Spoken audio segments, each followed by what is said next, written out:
Is this on? Yes, my lord. Good.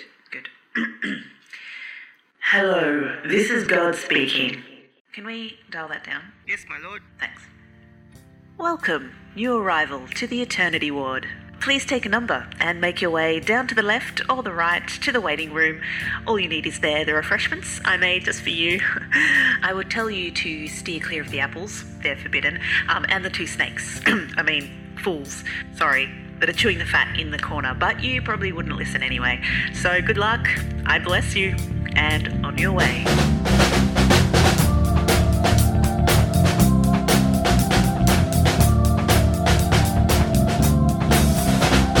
Welcome to the Eternity Ward, where we flick through old copies of Reader's Digest and chat with our buddies while we wait for an appointment with God, and at the same time we brace ourselves for a Job-like revelation as Eddie is back to slap us around and shine a light on the many holes in our arguments and put us back in our place. I'm Nick McKinnon. I'm Chris Adams. And I'm Eddie visiting.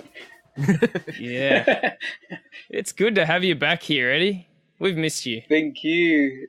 If he's the visitor, does that mean we can put up like a scoreboard, for the home team and the visiting team, and like as the debate continues, and people can sort of say, "Oh, there's a goal to Eddie. That was a goal to Eddie. Oh, free kick to Nick there." Chris, no. All right. We're not keeping score. When you know you're going to lose, you don't want a scoreboard. Oh no. So for those of you who don't know what the hell we're talking about, Eddie's been on before and given us a bit of his 2 cents of thoughts and smashed us around, and he's back again. I don't know exactly if that's what he's going to be doing this time, but I thought it was a nice way to start the show. Yes, indeed. And I wasn't even sure I gave you a 2 slap around that time. Yeah, it's a fun way to talk about it, though. It is, isn't it? I like to make things sound way worse than what they are, Eddie. That is great. It's my shtick, I suppose. That is good. So, Eddie, to start with, yes. visitor. Yeah. Been a while since we've seen you or had you on the show. Glad that you're back. Also, you've what have you been up to since we last spoke to you? Because I think there's been a big turn in your life. Some momentous sort of thing happened. Whoa. Yes. A lot has happened. Well, look, Chris was right. Do you think it's been a year since I've come on? Be close to a year, don't you think? Yeah. Close, yeah. At least in that time, you could tell, if you look back at the podcast, my hair's grown a bit longer, obviously. That's one thing that's happened and keeps happening. I traveled back to Africa, Nigeria to be precise. Yeah. So I traveled home for Christmas, part of which was because, of course, my mom passed away. And so I went to see my dad and things like that. So that was pretty good. It was quite intense for my wife, I assure you she was. Because I have a big family. I have a very big family. And it feels like everyone in my family knows who she is. But then it takes me like 3 days for me to catch on to who. I'm like, oh, do you know that uncle? There's that uncle. There's my mom's side on that, But Africa was great, seeing friends and family. And then, before Africa, there was the big news. Someone's going to be a dad. Woo! Someone's going to be a dad. And just when we came back from Africa, as part of celebrating Elizabeth's 30th birthday, we did a gender reveal. Yeah, I went to that. In the stereotypical way, Yeah. No, okay, so the gender reveal parties, right? I'll be honest here. I like being honest on the program. That's a nice change. As a cliche. Yeah, I find them a cliche. I'm like going, a gender reveal party? Really? Yeah. And so I was there at Eddie's gender reveal party, and I'm going, this silly gender reveal stuff. And you know what? By the time they were doing the gender reveal thing, I was fully invested in, and it was really tense. And I'm going, is it going to be boy? Is it going to be girl? What's going to happen? That was great, wasn't it? But the funny thing was actually that we actually didn't know. Like, even we didn't know. And it was hard for me to choose whether I wanted a boy or girl. I'm like, well, I'm going to be their dad anyway. I cannot choose if I wanted a boy or girl. Still going to be their dad. So, funny enough, I put a girl, and it was a girl. But the even better thing was that my wife smashed it on her head. Smashed a couple. So, it was an egg. Yeah, so the idea, Nick, is that, with gender reveals now, the cliche is that you have blue eggs for boys, the cliche, and pink eggs for girls. Yeah, no, I was annoyed that you got me invested against my will into the outcome.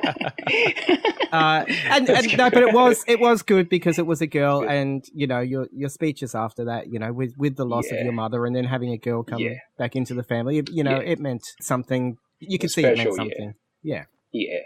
So anyway, Yes, Chris. you went back to Africa, and the time we're seeing you've lost your mother in the time we're seeing you, That's and you're true. going to have a baby. There's a lot has changed, and you wanted to Indeed. come on and talk to us about beliefs, and you wanted to sort of challenge us about some of the things maybe that we've had to say, or what is it particularly that you wanted to come on for, Eddie? Look, it's more that we together travel the journey of new discovery. We might from this discover something new about belief, if that makes sense. Why I'm saying that is because I'm jumping the gun here, but I feel like the whole of all of what I believe and what I've seen other people believe are borrowed, actually. I don't know if we acknowledge or can see or know that we have all borrowed those beliefs.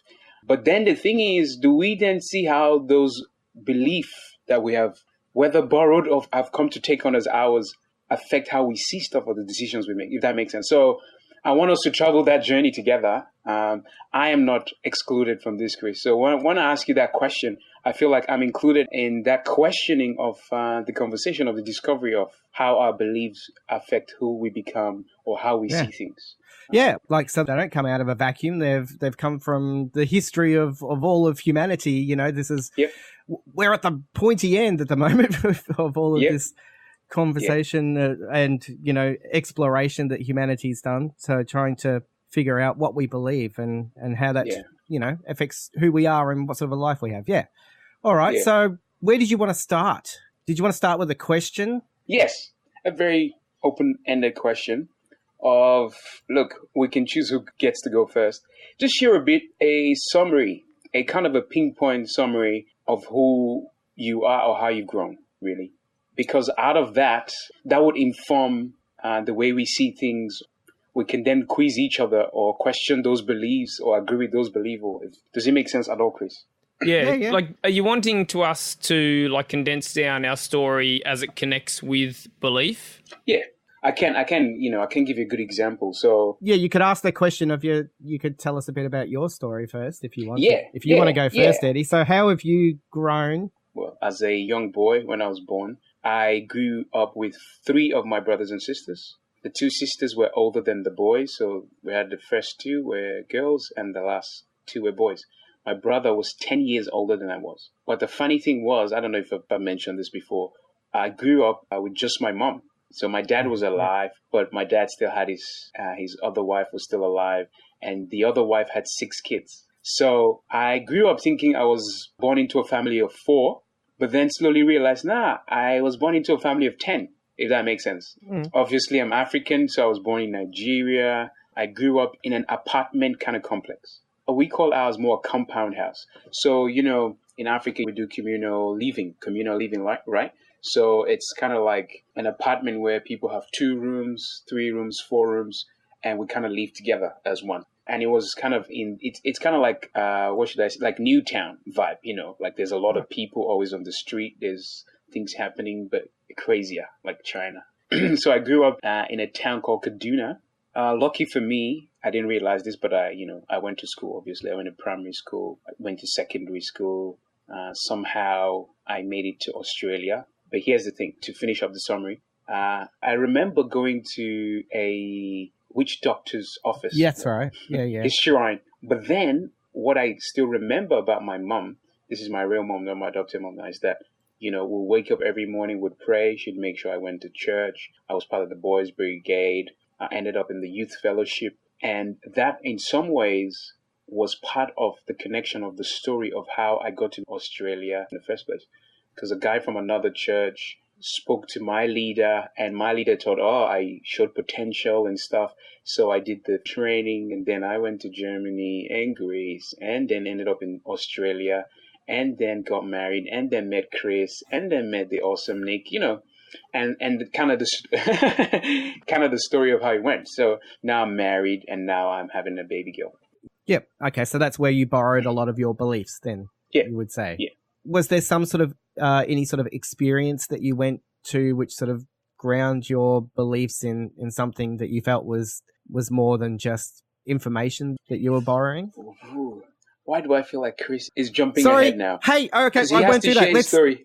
All right, I'll share my story. We can come back to that afterwards. But write that. Yeah, write that, because then we'll talk about it. Because if I talk now, I'll be the only one talking. So if you share your story and Nick shares his story, then we could talk, Chris, you've just had your first Eddie smackdown.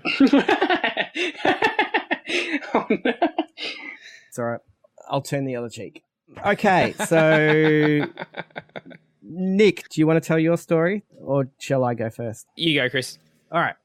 I was brought up in a Christian household. My parents were sort of missionaries, but their mission field was more just the young people of Australia and so on. So we would travel around Australia a lot. I went to a lot of different churches growing up because my father would speak at a lot of churches. Some of the things which I guess relate to belief and why it was formative in my belief. There was all of that upbringing. But then there were the moments, I guess, like why I wanted this podcast to be called The Eternity Ward is I sort of see these eternal moments because they sit with me sort of like they're etched in time and they're always there. And like there was the time that I turned my back on the church because of the hypocrisy. And my father, said that he was proud of me for standing up for what I believed in. And that's a moment that went a long way to defining my character and so on. And he was proud of my social justice streak and things like that. And he probably wished he'd put more boundaries around me, but it all was what it was.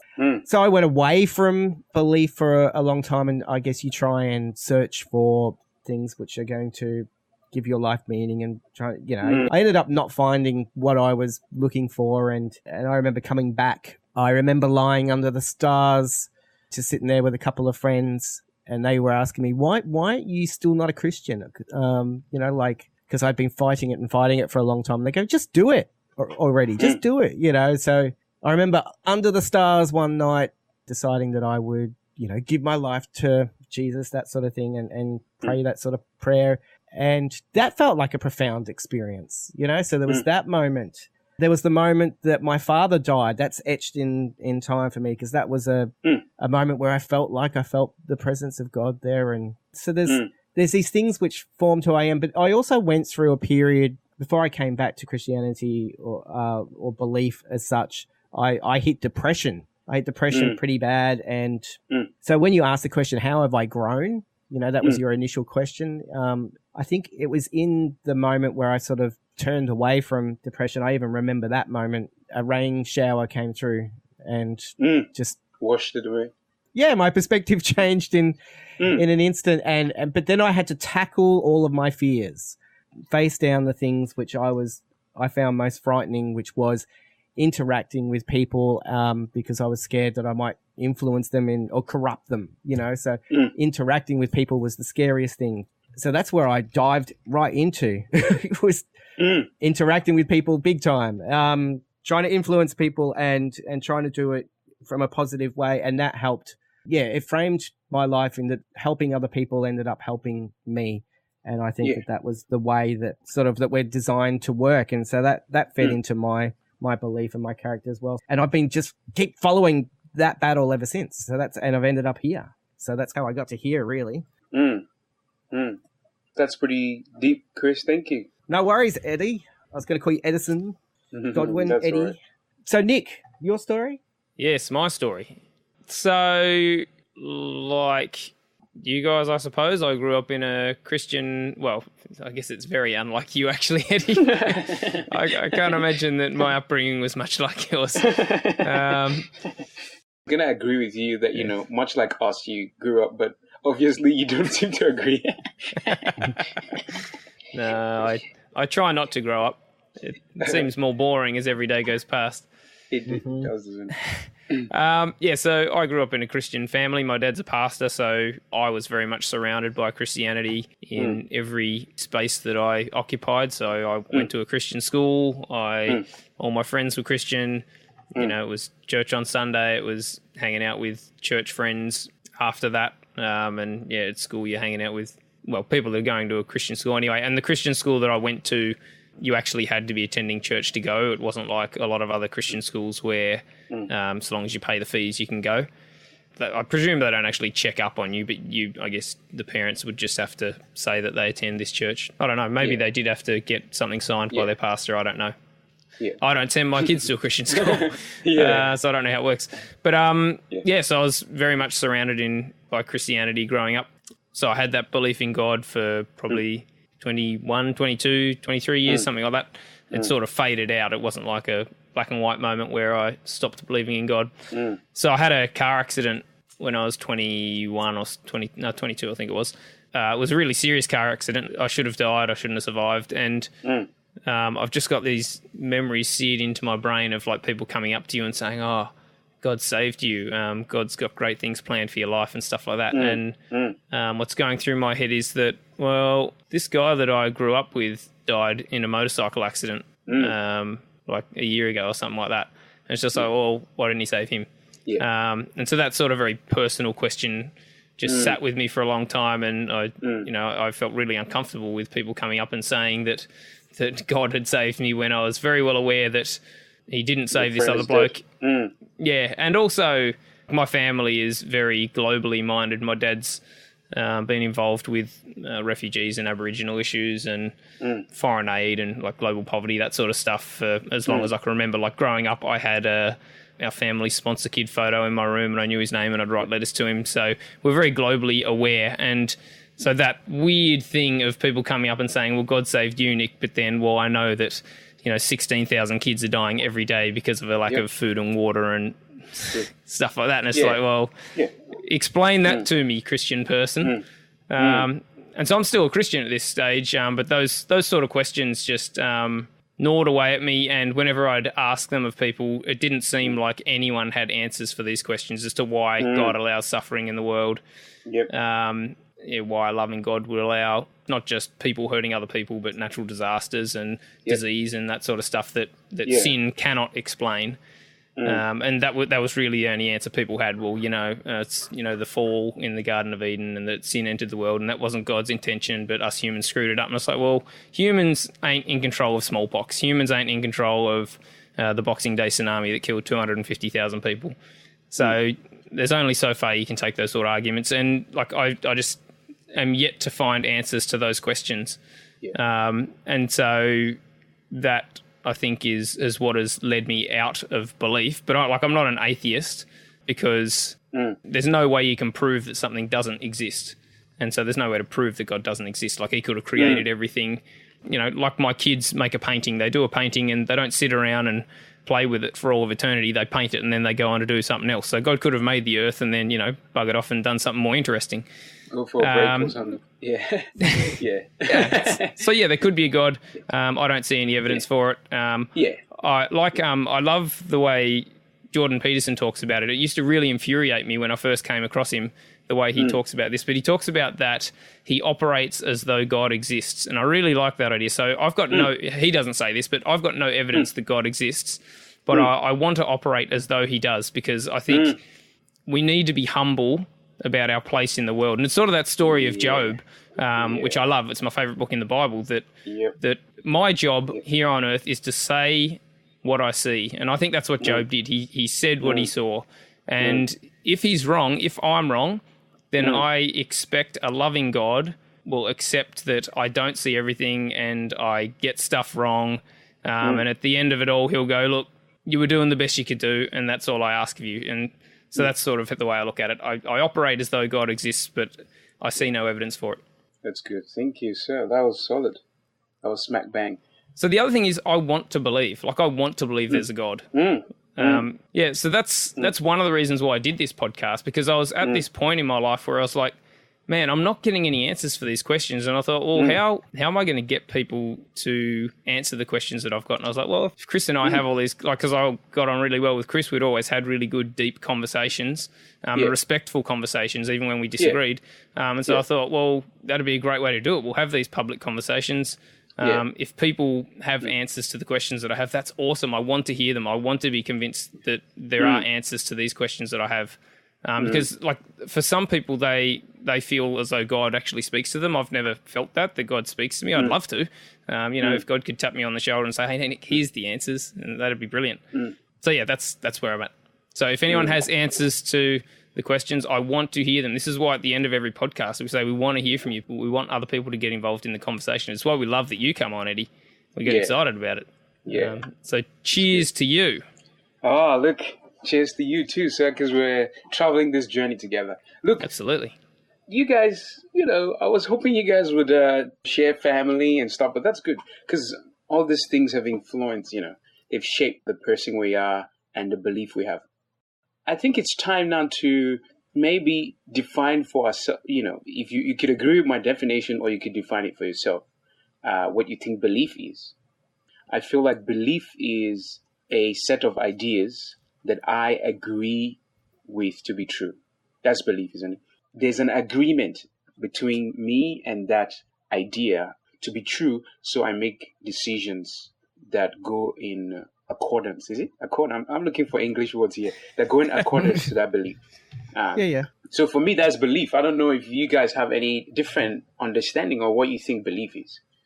Yeah, I do. Yeah, go ahead, sir. So I think the reason the word belief exists is because it's different to the word knowledge. Knowledge is when you sort of have a rational understanding of something, whereas belief is about something that you don't really... You can't really prove that it is real. So like a belief in God, you can never prove that God exists. And the same as you can't prove that God doesn't exist. So if you are an atheist, that is a belief system because you believe that God doesn't exist. Some people will say atheism isn't a belief system. It's just that you're not believing in something, but it's a belief that God doesn't exist. That's why there's a term agnostic. That's when you don't actually have that belief. So I would say that belief is about accepting that something exists without proof.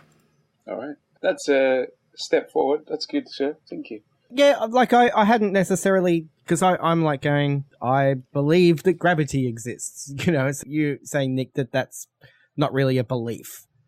Yeah, that's knowledge. You know that gravity exists. You don't know that God exists. Like, you believe that God exists. What about the people who, so I believe that the Earth is a sphere, but some people believe that it's flat.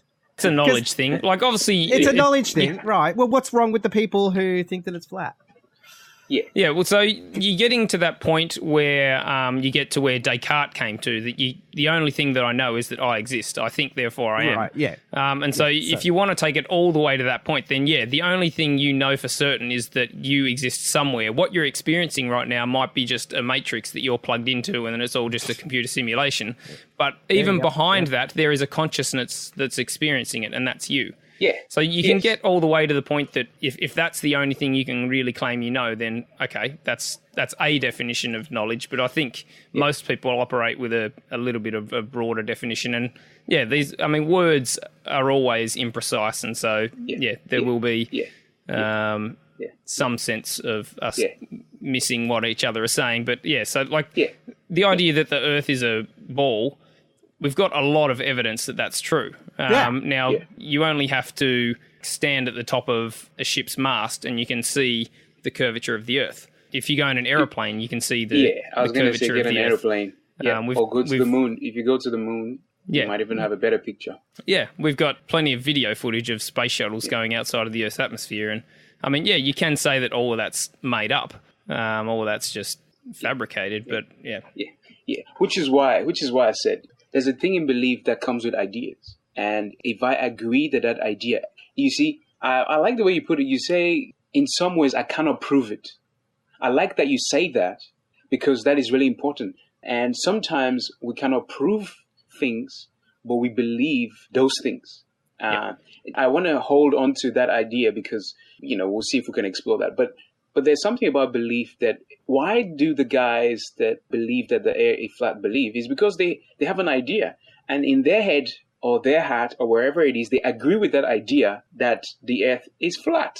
And so they go with that. So there's something about ideas and agreeing with that idea and then making decisions based on that idea. Look, but Chris, I'm waiting to hear the weight on your side, sir. Oh, the weight? I don't know. Why does it need to be that tricky? Because I'm fine with both your definitions. But for me, I guess we talk a lot about knowledge, this head thing. Yes. And believing against knowledge, that seems dumb, like believing that the earth is flat. But for where we have no proof, well, for me, there are other intelligences. Like the Aboriginal people speak about knowing something with your gut. your instinct, or knowing it with your heart. So maybe belief comes from there. Maybe it's not just, a delusion. I mean, sure, I don't know for sure anything, but I am choosing to believe. And I hope that I'm choosing, even though it's from a raft of options which have been being provided, I hope that I'm choosing from a connection to something. Even Peter Rollins, philosopher, writer, theologian sort of guy, he wrote, or he said, I don't necessarily think that faith is found in a set of beliefs anyway, but rather in a loving embrace of the world. Yeah. There you go. Well, yeah. I like it. Yeah. But I also, in the sense you just said before, Nick, that, the thing from Jordan Peterson, that you operates as though God exists. You're operating off the same sort of thing anyway. You're embracing the world in a loving way, so that's what matters to me is it's how, whatever it is that you believe, what does that inform in your actions? That's more important to me than what you believe. I like what you said, Chris, but we'll get to that. The action is coming soon, but I'm trying to work out if I hear what you guys are saying. So, are you trying to give us a sermon? Is that what's going on here, Eddie? I keep showing. Where's Eddie going with this? What's he? Which is fine. Preach it, brother. Come on. We're exploring belief here. We're having a conversation here. This is the thing. Hold on with the action is because guess what? Okay. Someone might perform an action that you agree with, but the belief might be different. Yeah. Or like, Nick has said this, so I'm not trying to judge his intentions. But some business people might have benefited from Trump's behavior of locking down borders and hiking some things. Some people might have benefited from it, but does not mean that the way he's going about it is the right way, or his belief of what he's doing is the right thing. That's why I was telling you to pause first, because I wanted to step back a bit. I'm wondering if belief itself is influenced by knowledge. Part of belief is, like, I kind of know something, but I don't have a complete, like you said, Nick, I cannot prove it. Like, that's what we're saying, isn't it? I've borrowed understanding from, I've heard, my mom tell me stories a couple of times. I've heard this nice dude tell me about this. And for some reason, every time they do that, something stirs up. But I have not become vast enough in being scientifically proven to contest the idea and, like Newton, to prove the fact. But then I agree with what they say. Does it make sense? So in some ways, knowledge is transferred and belief comes into place, and then that influences action. That was why I got us to share our story at first. Why don't you believe that there's God? Because one time you thought you did. And then the knowledge that you seem to have didn't add up. So you're like, oh, did I really believe no, maybe I want to believe something else. Yeah. Can I touch on that? Yeah. Yeah, so I don't know if you've heard of Jonathan Haidt. He's a moral psychologist. He's done a fair bit of research into our moral reasoning about how we make moral decisions. Yep. And so in the past, it has been contended that our emotions come out of our rational thinking. So we do our rational thinking, and that leads on to our emotions and our moral judgments. Yep. But he sees it as completely the other way around, that it's our rational reasoning is a servant to our automatic and emotional response. So I've got a question here that I think will highlight this pretty well. Chris? Yes. If your dog is run over by a car tomorrow and dies, would you be offended if I had sex with it and cut it up and ate it? Yeah. So that was an automatic answer. You didn't have to think about it. Because the dog was dead, so there's no way he can get that. It's funny because when you said that, I clicked onto it and my mind I was bracing myself for what the possibility could be. So I could see where you were going with that. Yeah. Well, it's not just that I'm emotionally attached to the dog, but it's also part of my belief that you respect the body. Like I've been there when someone's died, and there's this really bizarre thing where you go, oh, they're not there anymore. Yeah, they're elsewhere, but you still want to be respectful towards of the body. The body that they inhabited, that carried them around. So you can't disrespect that. Nah. I would be offended, yes. You would be offended, yeah. But so what I'm saying is that you just had an automatic emotional response. That is an obvious answer, and this is what it is. And then you had to go searching in your brain to come up with what is my rational justification for this. And that's the way we make these decisions. We have this automatic emotional response. And it's not just you, Chris. I'm not saying that Chris is like this and I'm not. I'm just super rational.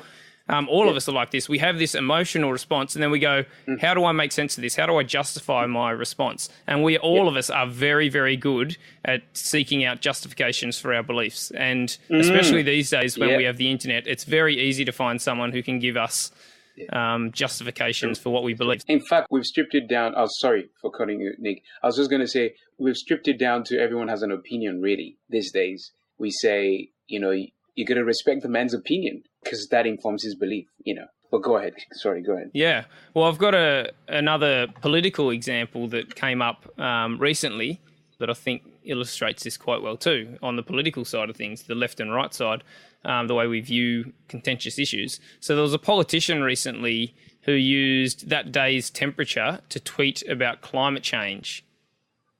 Who do you reckon that was? Trump. Yes.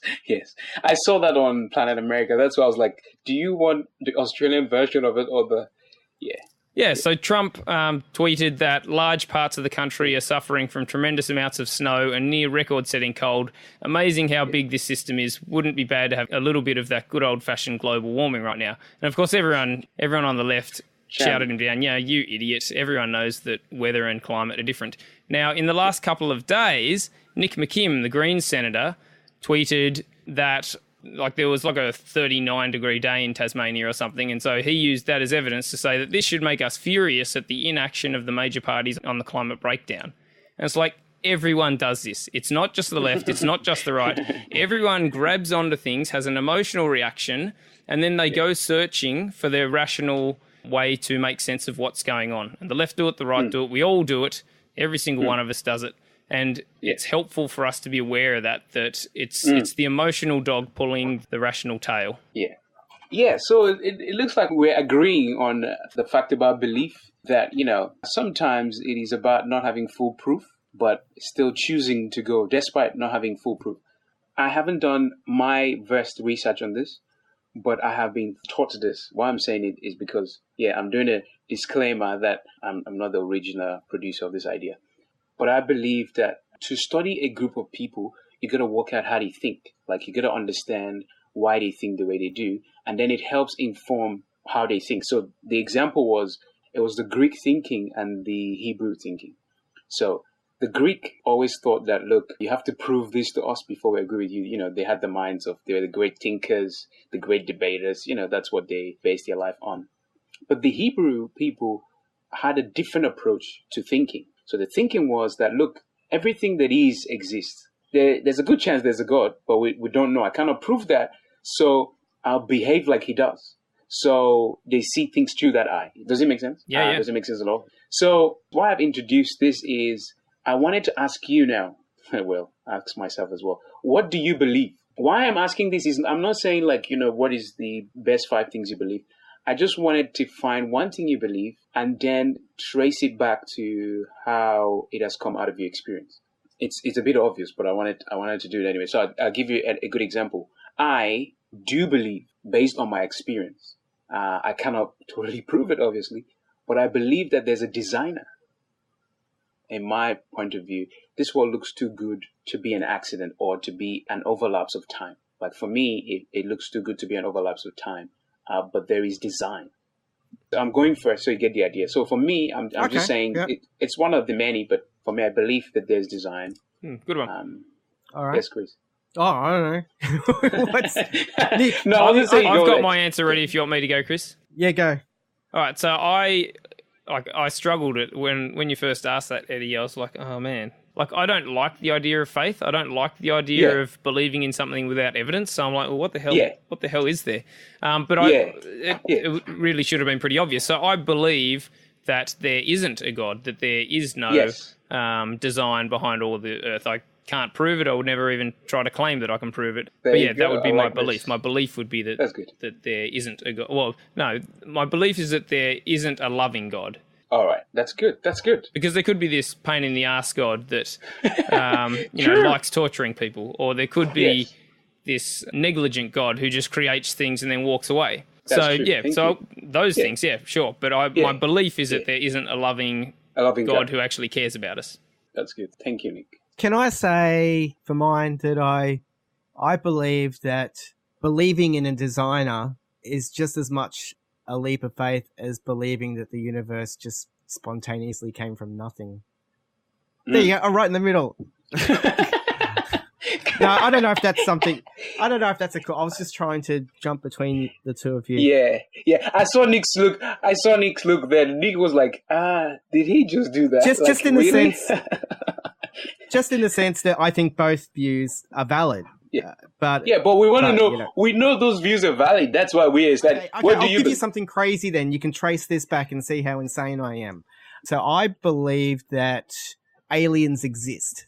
That's good. How about that? Will that one do? Crazy. Not at all. Even Brian Cox believes that. Well, see, that's the thing. So I was just going to trace that back to, like the vastness of the universe, blah, blah. Okay, yeah, so do you want me to choose something? Do you want to go with that one? Chris, we'll see how far we can go with that one. Let's take that one. Here's the next step. The next step is for me to acknowledge where that traces back to my experience. This is where I'm going first, so I'll give you the idea. So why I believe that there's a designer is firstly because of the information I have received. That's first.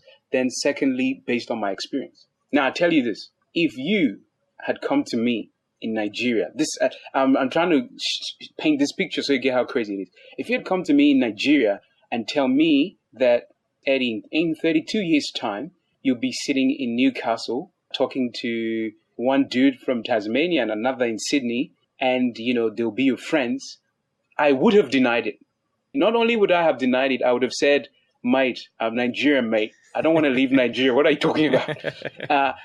No, but, if you know what I mean. Or I would have said something like, mate, I was born as the youngest of 10 brothers and sisters, mate. Did you see them? They're all cracking up their heads here. They're going to slap me to the back of the line until each and every one of them has had their go before I'll move. And I've given you real life-based experience 20, 30 years ago that wouldn't have matched the fact of what I've done here. For some reason, some crazy dude told me, I'm saying crazy dude, you see why. But some crazy dude told me, look, there's a God in heaven, wherever he is, but he has a plan for your life. And all you have to do is believe. All you have to do is believe in your heart and confess with your mouth. I don't even want to go to the passages, start reading passages, because I want us to have a dialogue. Because, it was a thing, when I kept thinking about it, it was a thing about if you believe in your heart and confess with your mouth that, Christ died, you will be saved. But that's the start of a new journey and things like that. And I thought, okay, mate, I'm trying to be cool, but if you think that's the way to go, let's give it a go, right? That's how it started. And then I can see little decisions like, okay, I'll be part of the youth fellowship. I'll do this. At that time, I couldn't see that I'll be sitting here today, but I believed. I was like, okay, I agree with this dude. Some of what he said is true. And the more I live, the more the life I'm living is confirming. It's confirming what I'm believing. Does it make sense? It feels like the life I'm living is confirming. Because I went to Ghana, Germany, Greece. Like, if anyone told me I was going to do it, I'm like, I had better things to think of, man. I just wanted to have a wife and one kid, live this simple life. But for some reason, what I believe has just changed the course of my life. Does it make sense? It's just changed the course of my life. And that is why now I just can't deny the fact, like, I believe it, but now I'm even growing more and more to become unable to deny the fact that there is a designer, because I feel like I am a living example of that. Does it make sense? Okay. How are we tracing back, your claim that there is a designer? So you're saying that's coming out of the fact that after believing it with your heart, confessing it with your mouth, that it changed your life, and that's confirmation to you that it's real? Is that what you're saying? Yeah. Right. Yeah. So the 2 points I said was the journey of that discovery was believing what I was told, and then having the experience. Yeah. All right. Yeah. So what if you, like, Nigeria's got a reasonably large Muslim population. Like, what if you had been brought up in a Muslim family and you're saying that what I've got to do is believe what I'm told? Like, you'd be a completely different person. Yeah. You're good. I was waiting for us to talk about that, and then I was going to ask you that next, but then you jumped around. But that's all good. It's my turn to get slapped down. No. But why I'm saying this, can you see what I'm saying? That it's great that our minds are thinking that way, because that is why I've asked us this question to talk about it. Right. Because I was going to ask you that question as well. Do you know why I was saying I was going to ask you that? Because I was waiting for you to tell me what you believe, sir. And then I was going to ask you, look, what if you've had a different experience about your friend? do you think you would have had a different belief? But I don't want to spoil that. I don't want to, jump the gun. So tell me, Sir Chris. I always feel like you got all these little tidbits that you're holding back from us. It's like you're trying to lead us into a trap. No, Eddie, I'm not leading you. And then give us that smackdown which you're trying to deliver. No. The trick is not to dilute what you're about to say. I want you to say what you're about to say, and then we get there. Because if I give you a question and then I ask the next question, I feel like I don't want to lead you. That's what I'm trying not to do, Chris. I'm trying not to lead you. It makes some sense. Having conversations with you, Eddie, is I think different to having conversations with most other people. It's interesting. It's different. It's making me work. Thank you, Chris. So I just keep going, where's he going? Where's he going with this? What are you trying to say? I want you to say what you want to say. Just let go and enjoy the ride, Chris. Yeah. All right. Yeah. That's the only one I'm going to say what I'm going to say, Chris. When you say what you want to say, then I'll say what I want to say. Yeah. All right. One thing I found interesting in all of that was just that you were told something and then it combined with your experience. And so what if you were told something different? What if your experience had been different? So Nick's experience was praying at the end of his bed for 20 odd years and not hearing anything back, and that was on top of what he was told about what to believe and how do you have a relationship with God and everything. I don't like believing what I'm told either. I'm not very good I'm a little bit rebellious in that sense that, don't tell me what to do. Don't tell me what to think.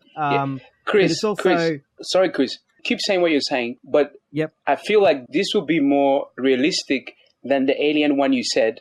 Okay. But can you see, so the good thing is you've said that, you don't like doing what you're told, right? Can you see a trace of that in the story you've told about yourself? Can you see a trace of that? Yes. How that has come? Yeah, go ahead. Yeah. Yeah, like I turned my back on God for 15 years. I was very anti-establishment for a long time, and that still courses through my veins.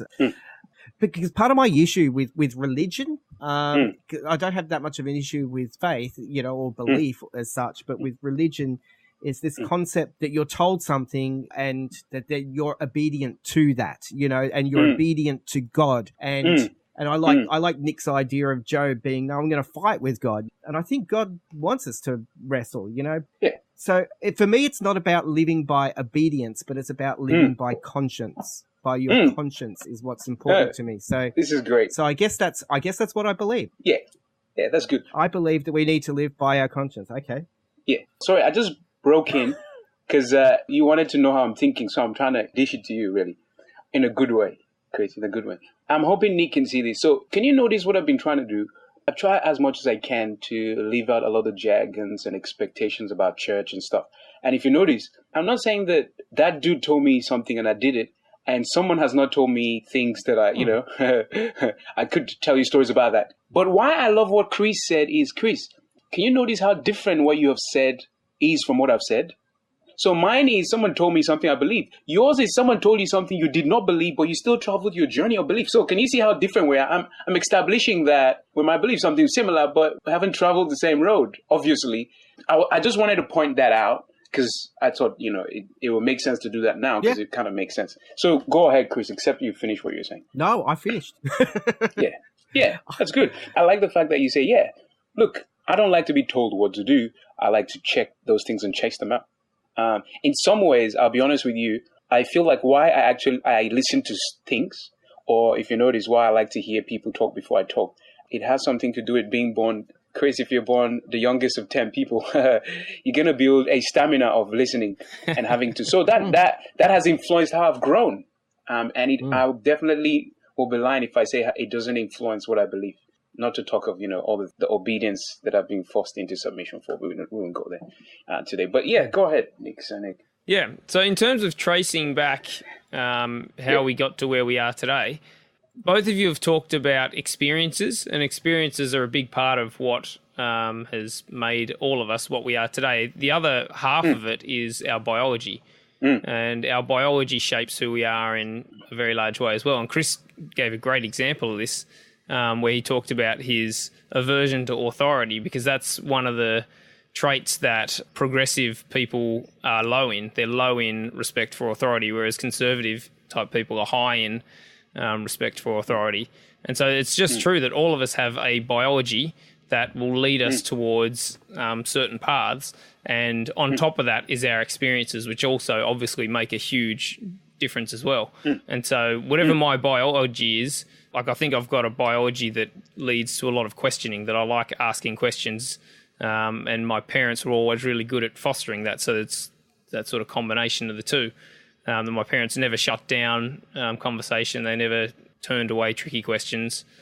Yeah, so I think it's a combination of biology and experiences that lead us to wherever we are now. I believe you've touched on this, Nick, but obviously you can see where your experience has affected your stand now or belief. Yes. Obviously, you mentioned about your friend and your experience of the accident as well, and the questioning and how it phased out for you. Let me jump to Nick's question then. So the question then is, right, do you think if your experiences were different, your belief would have been different? Absolutely. Definitely. Well, yeah. So I say yes. Nick says yes. What does Eddie say? The same thing is true of biology too. If you've got a different biology, you will turn out different as well. Both of those two things. That's good. That's good. Do you know what you've agreed to now? Oh, here's the trap. You've signed away your life. No, but here's what I'm saying. Do you know why I asked you that? No, tell us. It's a trick question about showing design, really, in the sense that, you know what? Look, how do I say this? There's a good chance that you would have been your friend, but obviously you were not your friend because your friend passed away and you were here. There's a good chance that I would have surely been in Africa right now, or I would have been my brother, like my oldest brother. But for some reason, I'm the youngest sibling. There's a good chance that, Chris could have been born. Should I scare you? There's a good chance that Chris would have been born to my mom and dad. Chris would have been my brother. But for some reason, Chris nice to have some good hair. Chris. I still have some widow's peak here, Chris. So I'm not sure about how safe you would have been. Anyway. Yeah. We don't want to hear Megan Fox complaining about her bad looks. Get out of here, Eddie. Please. But I'm saying, you know what, Chris, you could have been my brother. Right. Well, you are my brother from another mother, obviously. But but somehow you're not. And if there's anything we've established is I have a different experience. You have a different experience. And Nick has got a different experience. In fact, you know what? We all have beliefs. I'm trying to work out the complexity of this asset of design, because I feel like this is what it shows. So are you saying that it was designed for you to be a believer, that like your biology and your experiences were intelligently designed for you to turn out the way you were, and therefore that everyone that isn't a believer in God, or people that are Muslims or people that are Hindus, like they were designed not to be believers in the one true God? Not at all. I'm saying there's design. Yes. What I'm saying is there's design. And I haven't said whether one design is right over the other, or there is are you trying to implicate that there is design in the sense that words and experience layer upon layer create some sort of narrative or something, or some sort of story, some cause and effect, really? There's a cause and effect, which is a scientific term. Are you saying that as simple as one thing follows another proves that there's got to be something at the start or something? Is that what you're trying to imply? Yes. I'm not sure. Yes. Okay. All right. That is something like that. I'll give you the picture that I have in my head so that Nick gets it. So it's kind of like, have you seen, I don't know what the game is. It's probably the old arcade games that you press the ball on one side and you press the ball. Do you know that arcade games? Pong. Is it Pong? That you press the button on both sides. And so I kind of had that picture in my head. The idea is like sending a ball down a hole. So I'll see if I can do some drawings and look. Eternity Ward animations coming up. This is the look. No. You can't link to the diagram. Chris, Right. You can't do that. You can't do that. So this is a bad example. Can you see my lines? Yes. Yeah. So it's almost like kind of saying I put a ball down that hole. That ball could have gone into any of those holes. Oh, this ball could have gone into any. Oh, yeah. Like that game at the fairs where you put the ball in the clown's mouth. Yeah. There you go. Say I have hundreds of them, and the hundreds of them could go into one hole, but then it so happened that I get to this hole, and this ball decides to go that hole, and this ball decides to go this hole and that hole. Does it make sense? The ball decides. Why I'm saying the ball decides, I'm thinking as in us now. So I'm saying like we are in the context of life, and as we live life, there is a variety of paths we could take. And when you get to that path, you're at liberty to choose what path you want to take, but the paths are there. I don't know if that makes sense at all. So it's not that God's choosing our path for us. Yes. Because if I was going to say, well, see, then I don't like that. I don't like that theory. Because I don't want to be controlled, because I'm the non-conformist. Yes. So I don't mind. I don't mind if it's completely random in one sense, and I don't see God as controlling. Yeah. So tell me something that you've decided, Eddie. How do you mean? I've decided Anything. Anything I've decided. Any decision you feel like you've made. Because this goes into free will, which we haven't really talked about, Chris, but this will be a good opportunity. Yeah. So anything I've decided, like how serious? Do you mean as simple as coming to Newcastle?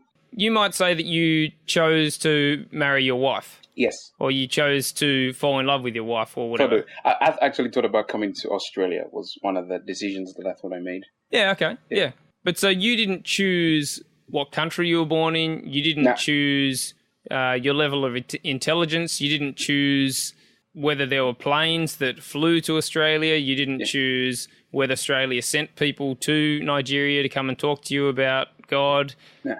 Like the idea that you chose that. Yes. There's a lot of things you didn't choose to get to that point where you feel like you made the choice. Yes. I'm almost there. So how do you mean? You didn't even choose whether or not you wanted to come to Australia. It just arose in your consciousness whether it was something you wanted to go to or not. Oh, I was asked. We don't choose it. Yeah, I was asked, and then I decided. That's why I was saying that was a good idea. That was why I was saying that was good. Okay, yeah, go ahead. So what were you going to say? Are you going? Well, I'm confused by Nick. So you're saying we don't choose anything ever at all. We are just all a consequence of actions that have come before, and we just. Is that what you're saying? Kind of. Like, I'm not going to buy it. No, of course you won't.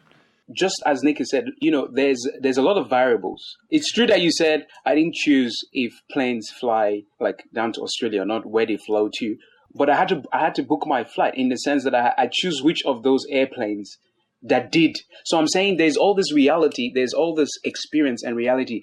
I could have caught a plane that went to Dubai because there's lots of them, and then went to Egypt and then come here. So I don't choose where all those planes go, but the path that cuts across what plane I took. Does it make sense? So you didn't choose whether, like there are some people that don't even know how to use a telephone. Yeah. Like their IQ is so low. They didn't choose to have a low IQ. So you didn't choose to have an IQ high enough that you were able to do that. Yeah. So in your theory, Nick, when do you choose would be my next question then. If there's that much that you don't choose, what choices do we make? So there are choices that come to us, like that we are presented with, and we decide between them. What I'm saying is that you couldn't have chosen anything different, that your biology and experiences led you to that choice, and it would have led you to that choice 100% of the time. If we could roll back the universe so that every atom was in exactly the same spot, you would have chosen that same choice every single time. You think so, sir? You think so? I'm thinking... Based on my experience now, this is where the belief comes in, isn't it? We're talking about hang on, but I would almost say, Eddie, that in a sense that theory could even play into your concept of design. Yeah. I get the intellectual argument. It's a fun intellectual argument, but it feels like the sort of arguments that you have where you go, we might just be living in a matrix. But I refuse to say that I don't have free will to choose what I want to do. Yeah. Do you know why, Chris? Well, yeah. Go ahead, Chris. Sorry. Oh no, I guess I'm trying to just tease it out a bit. Yeah. Go on. Okay, you speak first. No, go ahead. Because I'm in a confused spot. That's right. So I like what you say, Nick. Like I agree with what you say. So now there's a good chance that if you take me back, I would choose this path. Here's the thing. When I was back in Nigeria, I could have kept studying. But because I had good scores and good grade, I just got the opportunity to travel. I did travel for a bit. I could have come back and say, well, thank you very much for that much time that you have.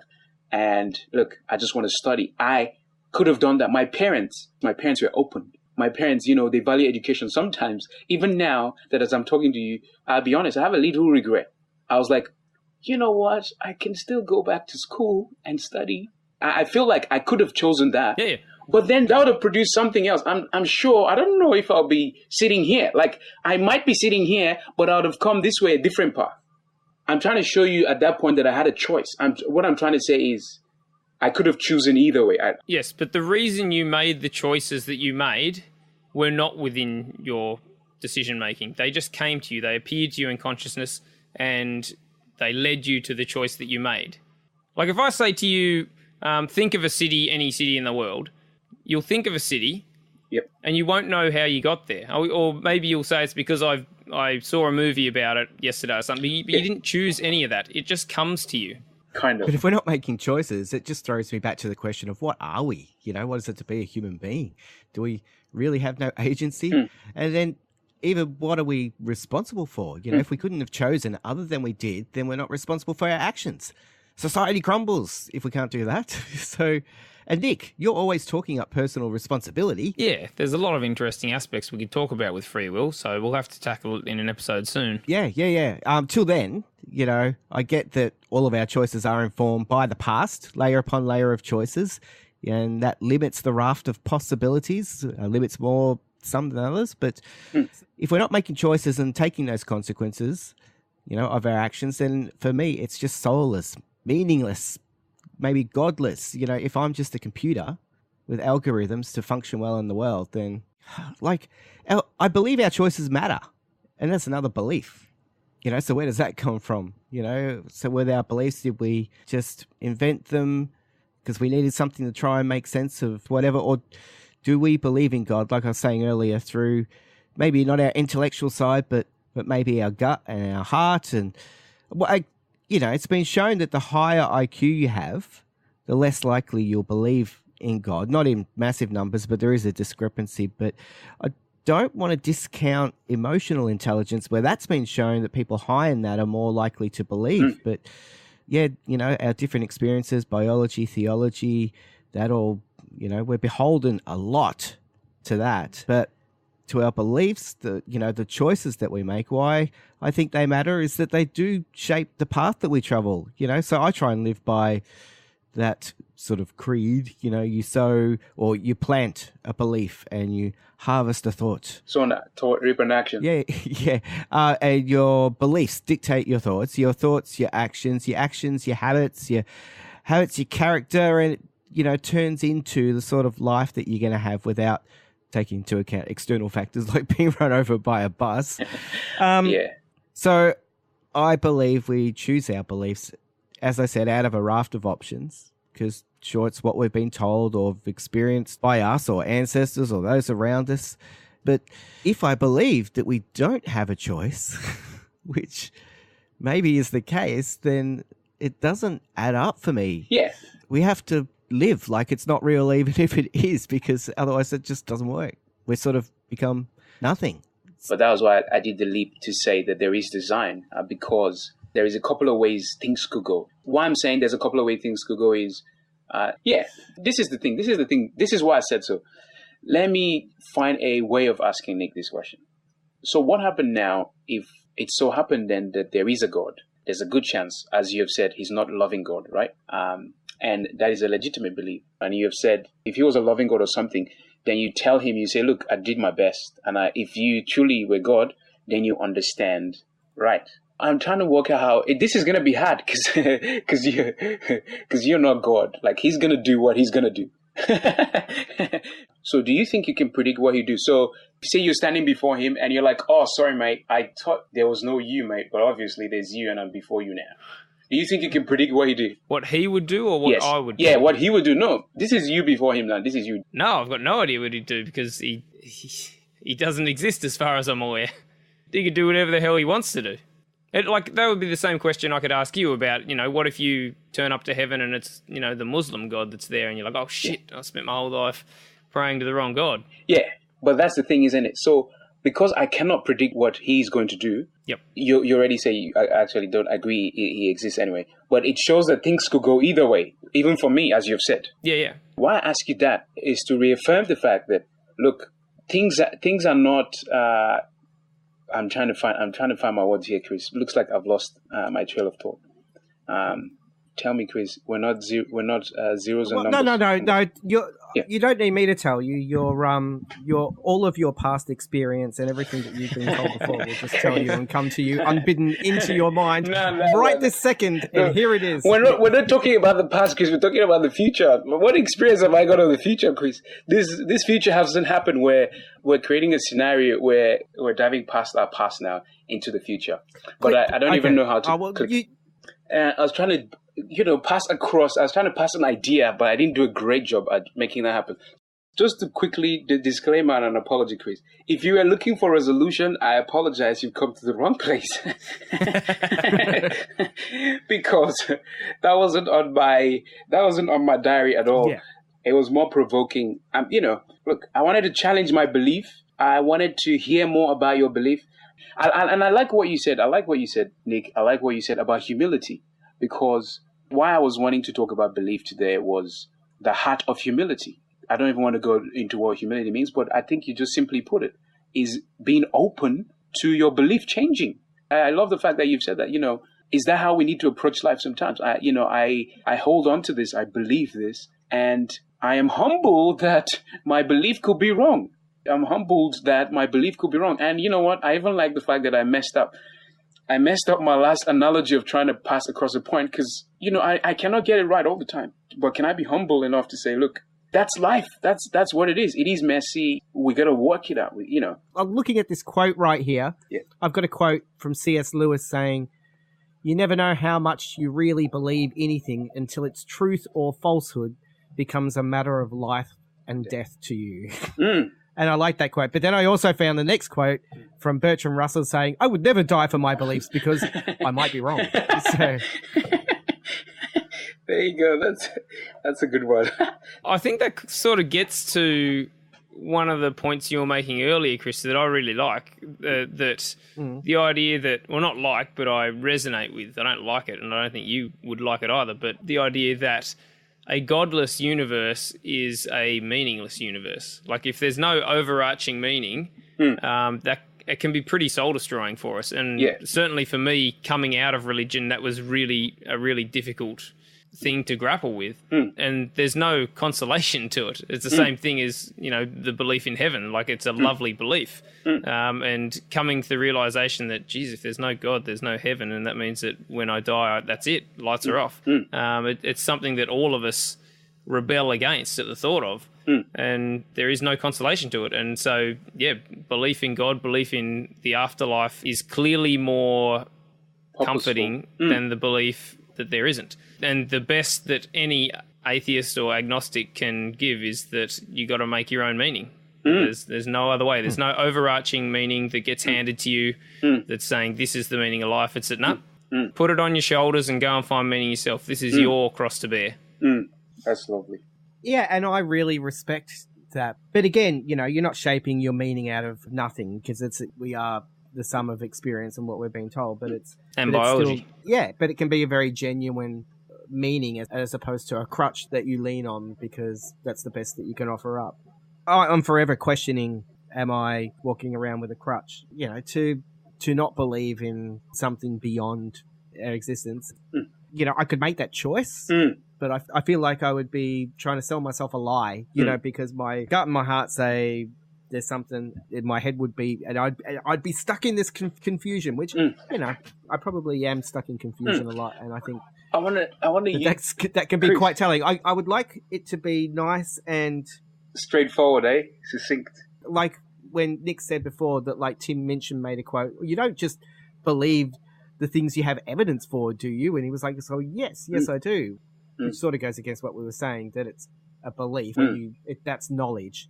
But it would be nice to have that, but I feel like I can't convince myself to do that, and I don't know if that is the sum of what I've been told and experienced that I don't have a choice about, or is that something which is connected with something that is real? And and I could be wrong. Yeah, I like what you said, Chris. Would I die for it? Yeah. I like what you said, Chris. I wonder if knowledge is knowing something and belief is not completely knowing it. Like in this life that we live, we're not going to have time to know everything. So we have to believe. Maybe you can choose to or not to believe what someone has said their experiences. So in life, I cannot experience everything. That's one. That's a fact.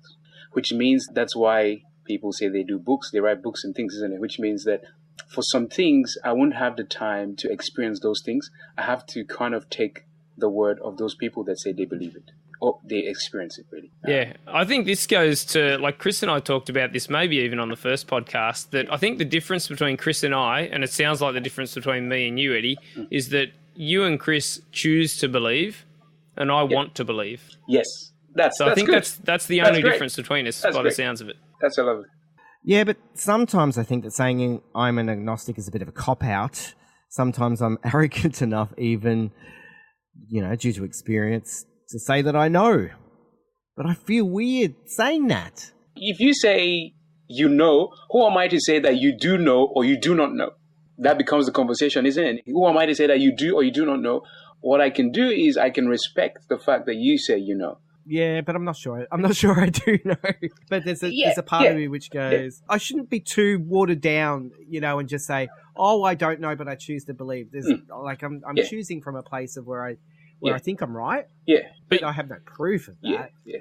And you're also well aware that there's, 30 people who were certain in their belief that, a spaceship was going to go over Earth at a very particular time, and if they all wore Nikes and killed themselves at the exact right moment, that they would be on that spaceship. Yeah. And they did that. They literally they killed themselves for their beliefs, and they believed that. That's far stronger than my belief is that there isn't a God. Yeah, totally. Look, this might be a trick dive. So here's why it might be a trick dive. A what? A what? Sorry? A trick what? Dive. That's what I thought you said. Yeah. This might be a trick dive. What does that term mean? Is this another one of your traps or something? No. Or something? Well, maybe, who knows? Maybe it's a trap for myself. Like Nick has just said, this guy's. This is why I say. So do you just mean like somersaults and stuff? Is that what you're talking about when you say a trick dive? Yeah, kind of. It looks like it's a dive. Look, it might be a dive at the end of the day, or there could be some acrobatic skills involved. Look, it's freestyle, Says the rapper. Yep. Funny, Chris. You got to rap this next. No, you don't have to. No, just okay. Okay, this is my mate Chris. Okay, yeah, this is Sticks and Tweets. Okay, I try to get some sweets. Okay, I try. It's trick or treats. Okay, Chris, don't make me do this. Please and please. Okay, that wasn't, Sorry for making you do that. That's all right. But yes, how do people get in contact with your rapper? Chris, I said don't make me do this. There's a page called Stain Page. There's lots of link on there. Or if you go to iTunes and you type STAIN, there's a scruffy-looking dude that looks like this. He looks gentle, but do not be misled. He's got a lot of. Should I say a colourful word? He's got a lot of crap going on. Oh, Eddie, that's not colourful. So sorry, get back to what you were saying. So yeah. Look, the journey about today, the wonderful hula baloo about today, this is me trying to come to terms with the fact that most of the belief that I have is borrowed. This might be scary, really, but all that I think I know is actually borrowed, if that makes sense. Can I just add on to that then? Yeah. If everything that you know is borrowed, then wouldn't the generous thing for you to do would be to pass it on and loan it to other people as well? There you go. There you go. That's what I'm trying to do, Chris. That's why I'm trying to get us. I think that's what you're doing, isn't it? Yeah. Or should you just return it? It seems you borrowed it. Yeah, True. Maybe a better way to put it will be, so Paul said something very interesting. He says, how can people know if you do not tell them? And I find that very fascinating. And I feel like that is how I've come to know, really, or that's how I've come to believe. Most of my belief, some of which I've said is experience, some of which have been what I've been told or what I've read, as in what other people have written about other people. Look, this is getting complicated. I thought it was going to be straightforward. I like borrowed as well because it's like the beliefs that you have them for a time, and which is, the time that you're here. Yes. And your beliefs impact your time here. That is true. The crazy thing is those beliefs have been audacious in some of the things they've said or in some of the things I've learned. I wonder if I'm just trying to say, look, my belief has not been the best of all beliefs, But for some reason, for me, it has worked. Now, this is me making my final statement, signing up my will. So we're going to all have turns to do this now. This is, it's a bit of an acknowledgement that my beliefs have shaped the person I've become. But for some reason, it has seemed to work. I'll give you a good example. Sometimes it doesn't even make sense, but it does still make sense, So this guy claims he's Jesus. I say he claims because that's how we feel about it. A lot of us feel about it. He claims he's Jesus. He claims he's got a lot of answers. And he said a lot of things that I cannot prove, obviously.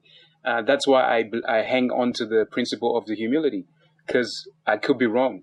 But I still agree with those things. I believe those things. And sometimes I do a great job as living as though I believe those things. And sometimes I don't do a great job. But it's getting me somewhere. Does it make sense? And even with that, I have no right, I better stop myself to tell myself that I have no right to then say, because someone does not believe in Jesus like I do, or does the things that I do, doesn't make them less human. That's why I'm saying I want us to have the conversation.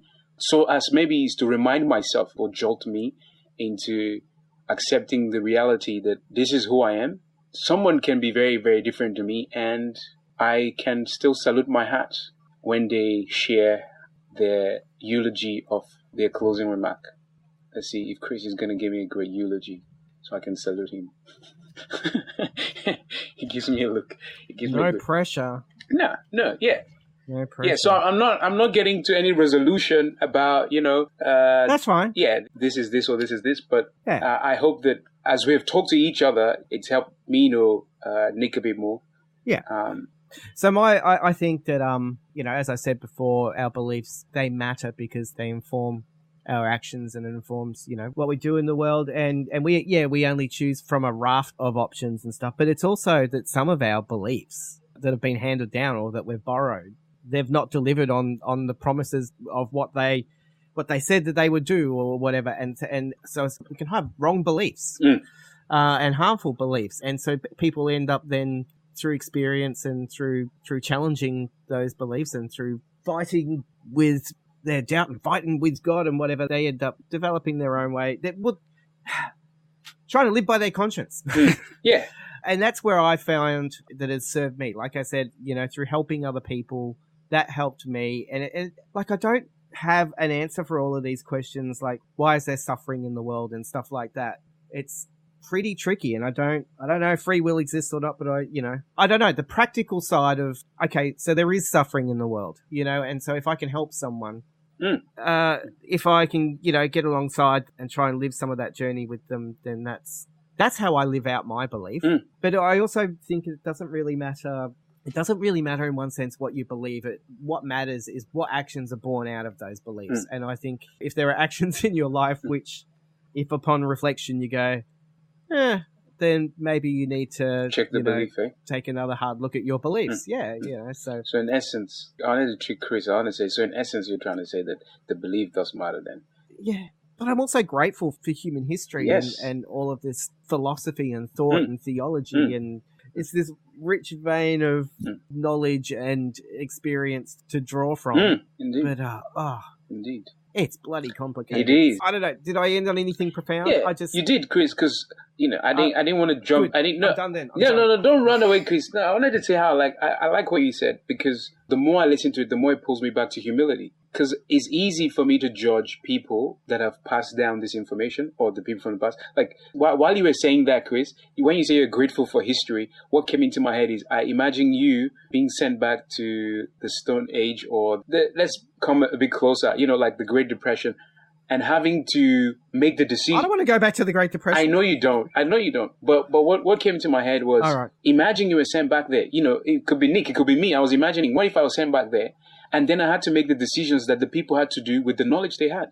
Maybe I won't judge them as harshly as I do now, if you know what I mean. Yep. So that's why I keep coming back to the humility of, it's easy to sit 20,000 years later and say, oh, that guy was a douchebag. But, you're going to leave there to know, But that's what I'm saying. What you said, Chris, was profound. As in, we sure are grateful for this borrowed knowledge and history. And for some of us, we own it, but we're going to acknowledge it's borrowed. We own it and we begin to live it like it's ours, but we're going to remember the humility and, maybe sacrifice and bloodshed and acknowledge where we have fallen short, where it hasn't delivered, or we, in our expression of this belief that we claim we have, haven't delivered properly, or have deceived people, and it becomes a thing of soberness, humility, and so on.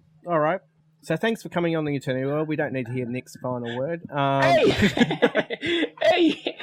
I should have done the reverse. Nick should have gone first. So we do this later. Chris can't see it. Can he see it? He can't see it. I know what you're saying, Nick. I can read your lips. Nick. Yep. All right. Well, final thoughts. Yeah. So I was going to say, sort of along the lines of what Eddie was saying, in terms of keeping that humility in terms of the historical past, that if I was back 1,000 years ago, would I really be the enlightened individual that I am right now, or would I be a creation of my time and place? It's pretty easy to go there because I know that for myself, I've held different views and I've changed my mind. And so I can look at people who hold different views to myself and see myself and go, there's nothing wrong with that person. It's like looking at a reflection of me from 2 years ago. It's not like I was an evil person back then. And so I know that person, they're coming from a positive place. They want to see the world to be a better place. Their beliefs aren't driven by ignorance or evil or malice or anything like that. It's just they've lived a different life. They've got a different biology to me. And so that's that humility thing. It's that thing of saying, I've walked a different path to that person. What can I learn from that person? Indeed. Sweet. Cheers for coming on, Eddie. Thank you for having me. Let's hope it doesn't take me another year.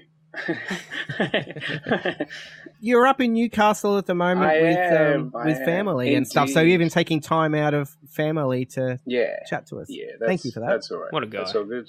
I think it's a privilege to, I think I wanted to come back because I felt like I wanted you guys to share a bit more about yourself, but also I'm maybe looking forward to challenging. I like, the way you guys, we help each other to think critically about stuff, or that's my hope. My hope is that I'm encouraging someone to critically think about their belief. I'm not going to tell them whether their belief is right or wrong.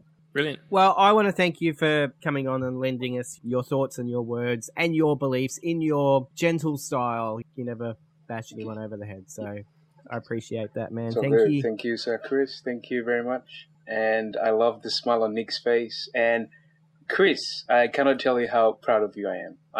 I'm not sure if I can say that, but yeah. I don't know what you're feeling proud of, but I do appreciate when people say that, because it echoes back to, when my father said that he was proud of me, and that's so I don't know whether you were joking or no, I'm serious. No, I'm right. Well, then that means something to me. Yeah, like I don't know why. Yeah, so I'll tell you why. Here's why. I love the fact that you are you, and I can say that about Nick as well. But you say you wrestle. You know how you say you wrestle with stuff, and even when you wrestle with stuff, you don't give up on wrestling. That's why I'm happy about it. But I know people who I hope they can wrestle a bit more who've just giving up. And the scary thing for me is, I'll be honest, like there are young people that I feel like could wrestle a little bit more, if you know what I mean. Either way, I don't care which way. I think Nick thinks that I could wrestle a bit more. He thinks I could wrestle more. Yeah, come on, Chris, let's go. Yeah. There are people that I think that they can wrestle a bit more, but they hide in the shadow of others, if you know what I mean. That's why I'm saying I'm proud of you, because I'm hoping that they can see you and you can give them that hope. Yeah, I don't know. All right, thank you, Eddie. Yeah. I'll just say thank you. That's all good. I'm not very good at taking any sort of That's compliment, all good. but That's all good. Learn. And so can I go to Nick now? That's all good. Nick, dress him down and smack him down and smack. Oh man. So you're proud of me, and you're going to tell Nick I was gonna salute Nick. Oh. Yeah. Did you say a ding? So is that a ding? There you go. No. Why I'm saluting Nick? But he said it. It's not about something that I have said. It's about something that he said and his acknowledgement of his journey. I think I love the way you said about the consolation. Maybe I am one of those as well that goes running for consolations. But sometimes you got to sit with the ambiguity. Sometimes you got to sit with the inconsolable and acknowledge that, And so I want to thank you, sir, for giving us permission to sit with the inconsolable, or to not be scared of. I'm sure Chris would agree that we really want to thank you for coming on, Eddie, because like I said earlier, like we have always wanted this to be a conversation, and we've always wanted to invite other people into the conversation, and we love that you have had the guts to come and step into this space and join the conversation, share your thoughts, share where you disagree with us. Like, we think that's awesome. Thank you. Thank you, guys. Takes a lot of bravery, like, because this is our turf. Like, we don't necessarily see it like that, but I think other people see it like that. And so it takes real guts to step up into someone else's space. So we love that you've done this. We love that you've come in and have been brave enough to share your thoughts and to dress us down. Thank you. Perfect. Thank you. Thank you. Thank you very much. Thank you.